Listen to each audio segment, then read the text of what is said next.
In this video, we're going to find the integral of the square root of x squared minus 9 over x dx. Now, if this x were in front of the radical here, the square root of x squared minus 9 would give me an x, a 2x. We could use a regular or standard u substitution, but that's not the case. So this has the look of a trig substitution. And here are the forms you can have for integrals involving this type of radical. And keep in mind, it doesn't have to look exactly like this one here, or like these three here. In our case, it looks like the one at the bottom here, involving a secant substitution, because you have 9, and 9 is the same thing as 3 squared. Now, if we had a 7 instead of the 9, it would still be this form. You could just think of the 7 as the square root of 7 squared. As long as you can put it in this type of form, where u is a function of x. So this would be the substitution that we would use. In our case, since it has an x squared, the u is going to be x. So it would be like this one right here. X would equal to a, or in our case it would be x would equal to 3 secant theta. And then this substitution just goes in here. So this would be a secant theta, quantity squared, minus, in our case, this is going to be 9, and it'll come out to something looking like this. So let's go back and look at this substitution here. So in our case then, we would have x would equal to 3 secant theta. Now in some cases, again, you can put it in this particular form. You might have to complete the square in x. So this quantity here could be something like x minus 3 quantity squared. And then this could be 9 or 4 or whatever. But as long as you can put it in the form where you have something squared minus some number that you can put it as a square under a radical. Or this could be actually to the 3/2 power. It doesn't have to be just the square root. So then from this we know then that dx would equal to derivative secant theta, tangent theta.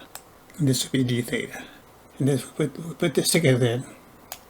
So similar to a u substitution, we're going to write this integral in terms of the variable theta. So let's look at the numerator part.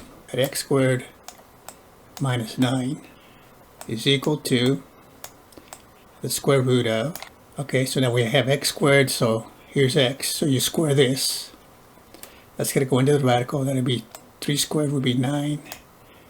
And then secant squared, also this would be 9 secant theta, 9 secant squared theta minus 9. Okay, now we're going to factor out the 9, but keep in mind that it's still under the square root, so it'll be the square root of 9. That'll just be 3, so I can take it under the radical.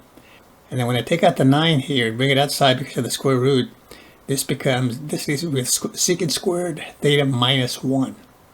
Secant squared theta minus 1, that's tangent squared. And that comes from the identity. It was pointed out in the chart that I went over. It comes from the identity 1 plus tangent squared is equal to secant squared. So secant squared minus 1 equals to this. And then we take the square root. And don't worry about absolute values here.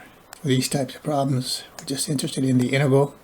And we can assume that we have positive values here. So we get this. Now come back over here. In the denominator, I have an x, but x is right here. That's 3 secant theta. And then this radical right here, making the substitution for x, gives me 3 tangent theta. So I put 3 tangent theta. We need everything in terms of the variable theta. Now, can't have an x mixed in here. So dx here, of course, is right here.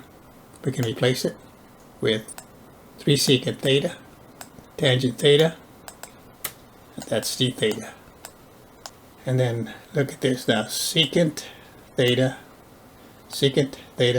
they divide out, and say this 3 and this 3 divide out.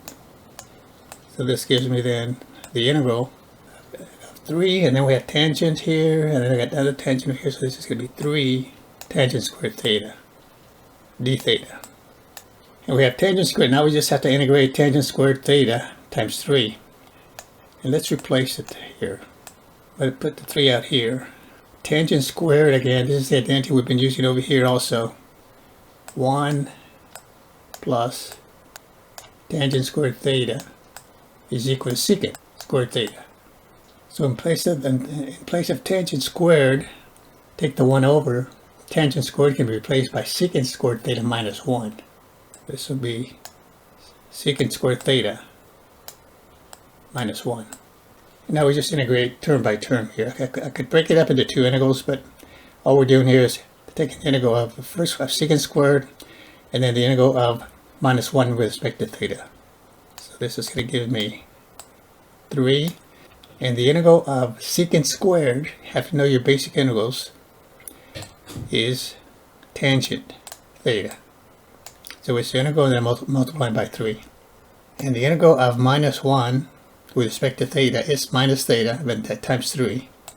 And this is plus the constant of integration. And that's pretty much the integration. The only problem is, so we have to go back to the original variable. Let's form the triangle. So let's say this is theta. We know from this right here that secant theta is x over 3. Okay, if I divide both sides by 3, that tells me, this tells me right here that secant theta is x over 3. So this would be an x here then. This would be a 3. And if you complete the right triangle here, this is the right triangle, using the Pythagorean theorem, this should be the square root of x squared minus 9. And you can check it out. The square of the hypotenuse should equal to the sum of the squares of the other 2 sides. Square this, and then square this, and add, they check out. So now we have to do this now. And we just go above this. So I'm going up here now. So 3 times tangent of theta. So we need this in terms of x. So let's look at a triangle. Tangent of theta is the opposite over the hypotenuse. So this is going to be 3.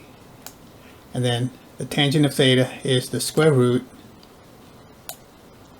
of x squared minus 9. And that's over 3. So tangent of theta here, and then multiply by 3. So these are going to cancel eventually. And then I got minus 3. And then from this right here, like I said, I have secant of theta is equal to x over 3. I want to solve for theta. So take secant inverse of both sides. So this side gives me theta, and then secant inverse of x over 3. So I just fill it in here then. For this one, this will be secant inverse of x over 3 minus 3 secant inverse of x over 3 plus the constant of integration. And then for this one here, the 3's cancel out here, and the final answer comes out to the square root of x squared minus 9 minus 3 secant inverse of x over 3 plus the constant of integration. Thanks for watching. We'll see you next time.